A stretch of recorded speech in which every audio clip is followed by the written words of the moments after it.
My name is Austin Young. I'm from Phoenix, Arizona. I started lifting weights at 15 just because it's for basketball, and I was always one of the smaller basketball players because of my height. So I was trying to get an edge somehow. I wanted to get more athletic. I wanted to dunk. I wanted to do a bunch of different things on the basketball court. So that kind of always fueled my obsession with lifting. My name is David Oglesby. I'm from Chapel Hill, North Carolina. I started lifting weights seriously by myself probably sophomore year of college. The summer after freshman year, because I was playing basketball and my coach told me that a big reason why I wasn't getting a lot of playing time is because I was undersized and I couldn't guard people. So I went into that summer with the mindset that I need to gain like a lot of size and a lot of weight, so when I come back my coach can't give me that excuse for why I'm not playing. My name is Savannah Castles and I'm from Gwinnett County. I took weightlifting classes in high school just because they were like optional or whatever, but I really started lifting in college to get better at soccer. They got the last laugh. Kevin Sanchez working the net, finds the Piedmont Lions soccer team in the 89th minute. Savannah Castles. Game-winning goal, Piedmont, 1-0. My name is Peyton Lucan, originally from Boca Raton, Florida. First started losing seriously was probably in my freshman year of college, so probably when I got to college. And the initial reason was just for basketball purposes. Like I thought it would help me get better at basketball, and mainly my coaches told me I needed to do it. But I mean, it turned out I would really fall in love with it. It's crazy because most people that lift, they get inspired by people that also lift. But Kobe inspired me to lift just because you always heard the crazy stories of him doing a bunch of different crazy things, 6-hour workouts, lifting, doing conditioning every single day. So it always kind of like pushed me because I always thought I had more in the tank. I follow a YouTuber named Christian Guzman who he puts out like daily videos and vlogs and stuff, and it's like very scientific about how he lifts. But two people who kind of like got me started on lifting was Marquise Lanier and Austin Young, who are my teammates at Piedmont, who they lifted all the time and they're already huge. And so they kind of took me under their wing, taught me how to like start lifting. I'd say my older brother, Parker, he started lifting weights probably right around the time I did, and he blew up way faster than I did. Like he got a lot bigger than I did really quick. And that always intrigued me, like putting mass on yourself, like getting size. So like watching him kind of get stronger, stuff like that, really actually pushed me to want to do that.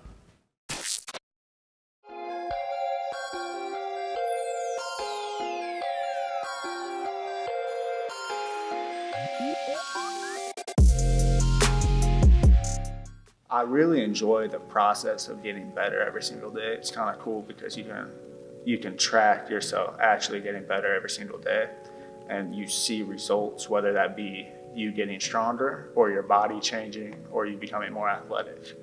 It's kind of always constant results, and that's what I really like about it. I would say I enjoy the process of it, the whole thing, not just the results, but like working hard every day and the endorphin releases. Explain that. Just like the feelings you get after like doing very heavy weights or pushing yourself to do something that you probably don't think you could do.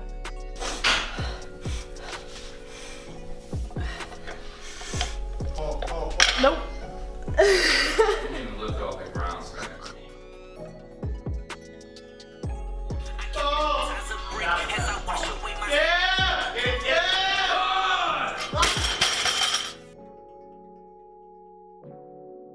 The fact that it takes a lot of determination and it's hard work, it sucks, like it's not comfortable to do that, to like lift those weights, it's like not a comfortable thing, but it's you feel good after you did it because you accomplished something. So it's the fact that I'm like committing to something and following through on it, and I can see physical changes because of the work I'm putting in.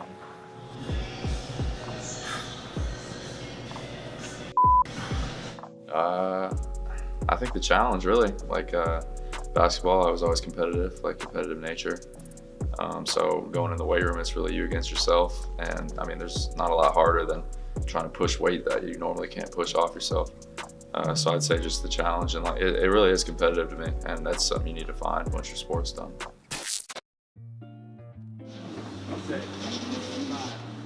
I started training people probably about a year ago. My friend Charlie.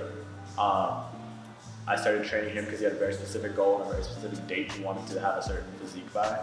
So I started training him, and then I started meeting some other people, and through classes, I've had like projects where I had to take like someone to start training them, which is I'm training my friend Maria right now. So that's kind of what I've always done. Like, I don't know what I would do if I didn't train people. I started when I was about 16 when I started taking it serious. I trained all my teammates all the way through high school. So I just had people do what I did. So I've kind of always done it.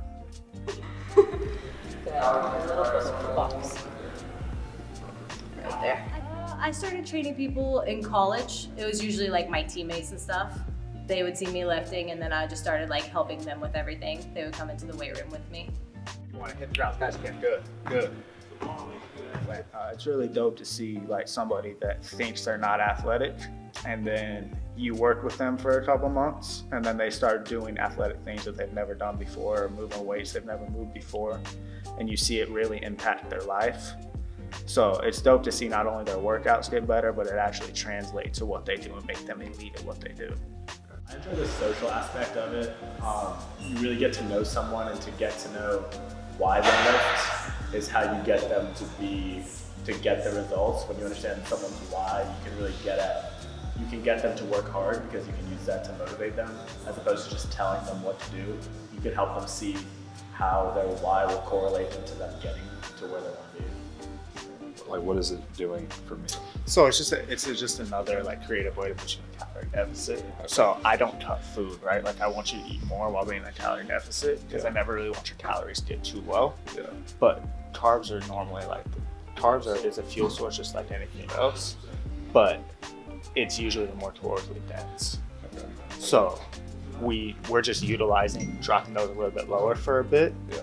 While your workload isn't in season, and then we're just utilizing that as a way to get your calories lower than they would, so you drop that. Okay. I think it's made me more disciplined. So when you're telling other people to do things the right way 100% of the time, you got to make sure you back what you're saying and are following up, making sure you're doing the same things, you're not being hypocritical. So it's really impacted my daily routine, because I can't take shortcuts if I'm asking other people not to take shortcuts. Maybe a lot more. It's made me good at communicating, because I know everything on a scientific basis and like the percentages and ratios, like I was saying. But you know, a math major or a computer science major doesn't know that stuff, and so I need to be able to communicate to them why we're doing what we're doing, but without all like the scientific terms and like in layman's terms. It's helped me communicate things better.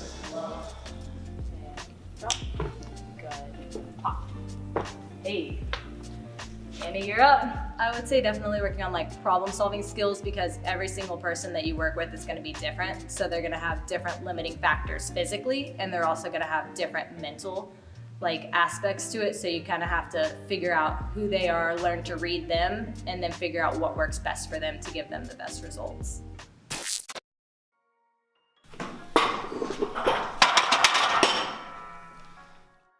So lifting's changed everything for me. So lifting, I kind of live my life to be better at lifting and help other people be better at lifting. So that comes to my diet, how I eat, how I sleep. Before, I was always kind of, I want to be up all the time to keep on doing things.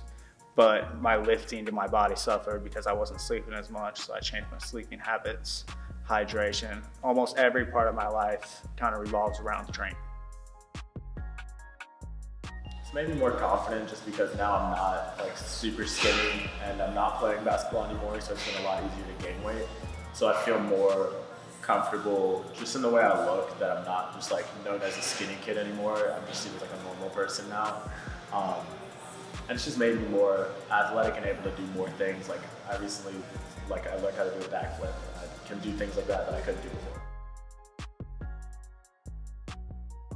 It definitely caused me to eat better. I mean, at first it was just lifting weights. I think that was the main thing I started with. And then like the diet, and you get to a point where you start eating like better foods and stuff. And when you go back to eating worse foods, your body really like can't handle it. So I got probably 6 to 7 ounces of ground beef. I think it's 93% lean, 7% fat, and like 2 cups of rice.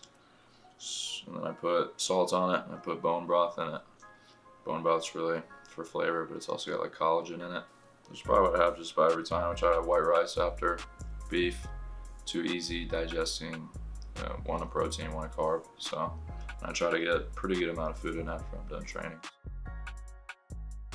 Besides all of the health benefits, I would definitely say it just helps build confidence for a lot of people. And I think that's something everybody needs to work on. And overall with my life, I think lifting has really helped me cope with like anxiety. I think mentally it's made me a lot stronger.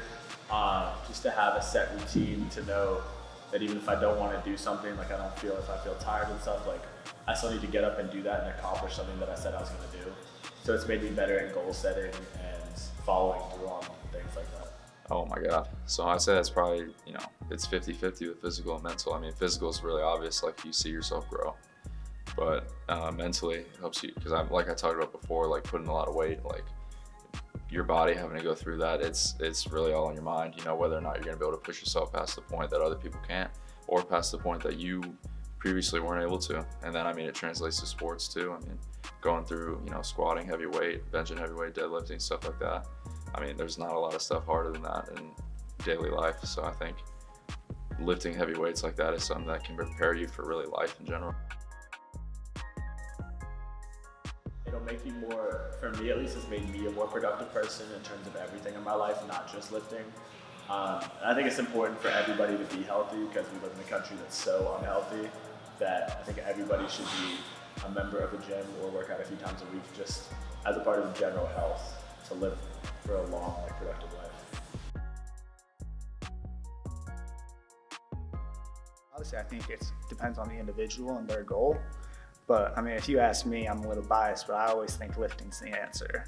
Whether you're an athlete, I think it can really help you get more athletic, or whether you're just a regular person, I think it really can improve your daily life, give you more energy, clear your head, make your stress levels go down. I think it's the answer for everything, but